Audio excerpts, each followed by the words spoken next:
The dinner party was in full swing, crystal glasses clinking as Seattle's elite mingled in my former mother-in-law's mansion. I shouldn't have been there. Technically, I wasn't even invited.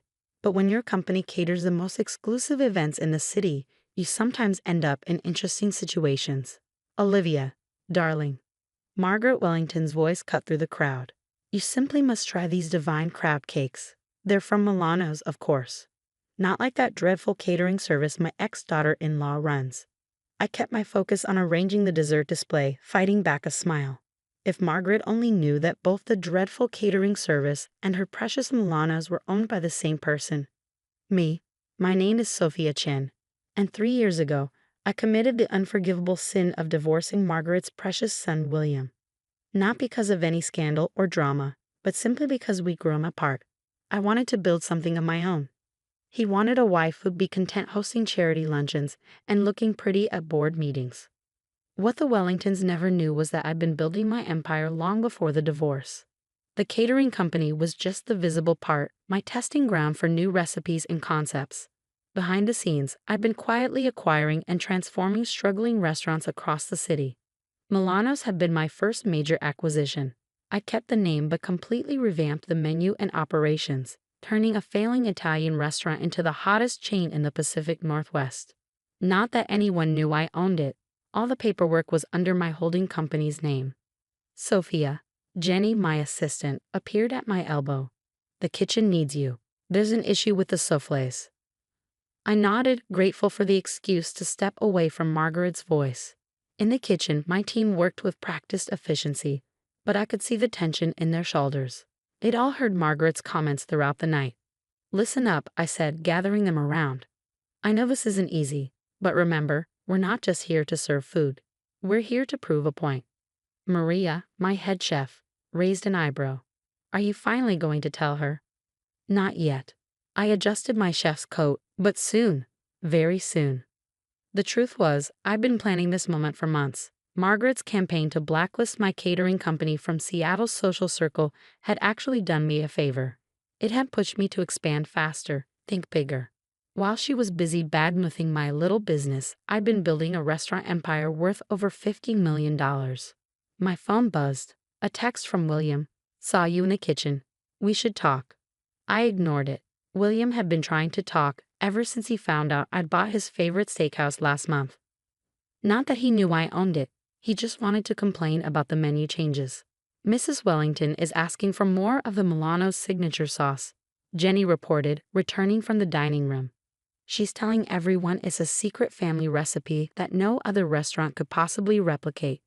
I had to bite my lip to keep from laughing. That sauce was my grandmother's recipe, the same one Margaret had once called too ethnic for her dinner parties. Through the kitchen doors, I could hear her holding court. Really, it's about standards. Some people, she shot a pointed look toward the kitchen, simply don't understand the level of excellence required in our circle. That's why I only trust Milano's for my important events. I checked my watch. In exactly 2 weeks, Margaret would be hosting the annual Wellington Family Foundation Gala, the biggest social event of the season. She'd been bragging about having Milano's cater it for months. What she didn't know was that I had a surprise planned for that night. One that would finally show her exactly who she'd been underestimating all these years. Sophia, Jenny appeared again. The lawyer called. Everything's set for next week's board meeting. I nodded. The pieces were falling into place. Perfect. And the documents I asked for? All here. She handed me a thick folder. Are you sure about this timing? Absolutely. I started reviewing the papers. Margaret Wellington has spent 3 years trying to destroy my reputation in this city. It's time she learned who really runs things around here. The week before the Wellington Gala was a blur of meetings and preparations. I sat in my downtown office, reviewing the final documents for what I was about to do. The view of Puget Sound stretched out before me, gray waves matching my contemplative mood. The board meeting for Milano's is confirmed for tomorrow, Jenny said, setting a coffee on my desk. Margaret Wellington still thinks it's just a routine quarterly review. I smiled, picking up the latest financial reports. Under my ownership, Milano's had grown from 3 struggling locations to 15 thriving restaurants across the Pacific Northwest. And now I was about to merge it with my other holdings, creating one of the largest restaurant groups in the region. My phone buzzed. William again. Mother's frantic about the gala menu. She says no one at Milano's is returning her calls. What's going on, Sophia?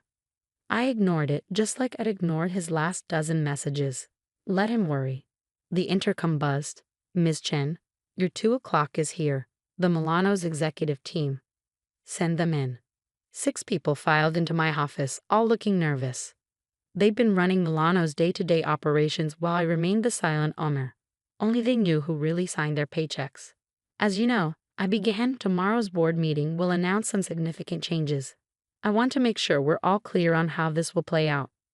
I laid out the plan, watching their faces as they realized what was about to happen. The merger would make headlines, especially given who would be affected. Mrs. Wellington, my CFO, said carefully, she'll be there tomorrow? Oh yes. I leaned back in my chair. As a special guest. After all, she's our most vocal supporter. Later that evening, as I was leaving the office, I ran into exactly the person I'd been avoiding. William stood by the elevator, his expensive suit a reminder of the life I'd left behind. Sophia, he said, stepping forward. We need to talk. About what, William? How your mother's been trying to destroy my business, or about how you've done nothing to stop her? He had the grace to look uncomfortable. Look, you know how mother gets. But these changes at Milano's, they're causing her real distress. She's planned this gala for months, and it will be perfectly catered, I assured him. Just maybe not quite the way she expects. His eyes narrowed. What are you planning? You'll find out tomorrow, along with everyone else. The next morning, I dressed carefully in my power suit, Chanel, black, impeccable. Margaret wasn't the only one who knew how to make an impression. The Milano's boardroom was filled by the time I arrived. Margaret sat near the front, radiating self-importance. She'd been invited as a valued customer to provide feedback on recent changes. She didn't even look at me as I walked in. The chairman stood to begin the meeting. Before we discuss regular business, we have a special announcement. Over the past 3 years, Milano's has undergone significant transformation under new ownership. Today, we're announcing a merger that will create the largest restaurant group in the Pacific Northwest. Margaret perked up, probably already planning how to brag about her connection to such a prestigious company. I'd like to introduce the owner who has guided this transformation, Ms. Sophia Chen. The silence was absolute as I walked to the podium. Margaret's face went through a fascinating series of expressions: confusion, disbelief, and finally horror. This is impossible, she sputtered. She runs a catering company. Actually, I smiled. I run several businesses. The catering company, Milano's, and as of today, the new Chen Restaurant Group, which will include 28 locations across 3 states. I clicked to the next slide, showing the combined revenue figures. Margaret's face had gone pale. Of course, I continued.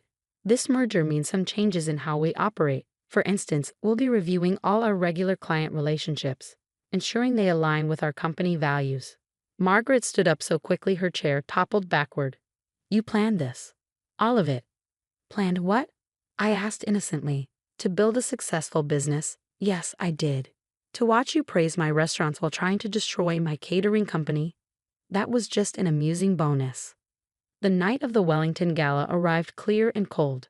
I stood in the kitchen of the Four Seasons ballroom, watching my team prepare what would be a very special menu. After the board meeting revelation, Margaret had tried desperately to cancel Milano's catering contract for the gala. But ironically, the same ironclad contracts she'd always praised them for now worked against her. Breaking it this late would have meant hefty penalties and, more importantly, social embarrassment. Everything's ready, Maria announced, putting the finishing touches on the appetizers. Should we serve them exactly as planned? I smiled, adjusting my chef's coat. Tonight, instead of hiding in the kitchen, I would be front and center. Exactly as planned. Let's show Seattle what we can really do. The ballroom was filled with the city's elite, all drawn by the Wellington family name. Margaret stood by the entrance, greeting guests with a fixed smile that looked more like a grimace. When she saw me emerge from the kitchen in my pristine chef's coat with Executive Chef, Chen Restaurant Group embroidered in gold, her smile cracked completely. What are you doing? She hissed as I approached. You can't be out here. Actually, I can. It's in the contract. The executive chef personally oversees all premium events. I gestured to the approaching servers. Ah, here come the appetizers. I believe you'll recognize them. The servers presented trays of elegantly plated bites, all signature dishes from Milano's, but with subtle twists that elevated them further. These are Milano's recipes, Margaret protested. You can't. They're my recipes, I corrected her gently. Every dish you've praised at Milano's for the past 3 years. They were all mine. That secret family sauce you love so much? My grandmother's recipe. The color drained from her face as guests began sampling the food, exclaiming over the familiar yet enhanced flavors. Oh, Margaret, one of her society friends called out. These are even better than usual. Did Milano's get a new chef? Before Margaret could respond, I stepped forward. Actually, I'm the chef who's been developing Milano's menu for the past 3 years. Sophia Chen, executive chef and CEO of the Chen Restaurant Group. The woman's eyes widened with recognition. Chen, weren't you? William's wife? Yes. Now I'm just the owner of his favorite restaurants. I turned to Margaret. Would you like me to explain how that spicy crab sauce is made? It's a family recipe after all, just not your family. She opened her mouth to respond but was interrupted by William's arrival. He looked between us, taking in the situation. Sophia, he said carefully, could we talk privately? I considered refusing, but curiosity won out. We stepped into a quiet corner of the ballroom. You've made your point, he said. You've humiliated Mother thoroughly. What more do you want? I laughed softly. You still don't get it, do you? This isn't about humiliation. It's about truth. For 3 years, your mother has tried to destroy my reputation, all while unknowingly praising my work. I'm just finally taking credit for what's mine. The merger announcement has already affected our family's standing. Your family's standing? I interrupted. What about my livelihood? The contracts your mother cost me. The lies she spread? He had the grace to look ashamed. I should have stopped her. Yes, you should have. But you didn't, and now here we are. I gestured to the room where guests were enthusiastically enjoying my food. I've built something remarkable, William, with or without the Wellington name. The evening continued, a masterclass in elegant revenge. Each course revealed another Milano's favorite, each presentation more spectacular than the last. Margaret was forced to watch as guest after guest praised the chef she'd spent years denigrating. The final blow came during dessert, as my team served my signature tiramisu, the same one Margaret had once declared the height of culinary sophistication. I clinked my glass for attention. I want to thank the Wellington Family Foundation for this opportunity, I announced to the room. In honor of tonight's event, the Chen Restaurant Group will be donating all proceeds from this evening to culinary education scholarships for underprivileged youth. The applause was thunderous. Margaret looked like she swallowed something sour. After all, what could be worse than her nemesis receiving a standing ovation at her own gala? Later that night, as the last guest departed, I found William waiting by the kitchen. You know, he said quietly, I always wondered why you chose restaurants over our life together. It wasn't about the restaurants, William. It was about being seen for who I am, not just who I married. I started to walk past him, then paused. Your mother's sauce that you love so much, it's on the menu at my new bistro downtown. Feel free to stop by, if you can handle knowing who really makes it. 6 months later, the Chen Restaurant Group had become the talk of the Pacific Northwest culinary scene. Margaret had quietly stepped back from her social obligations, citing health concerns. My catering company was now the most sought-after service in Seattle. And William?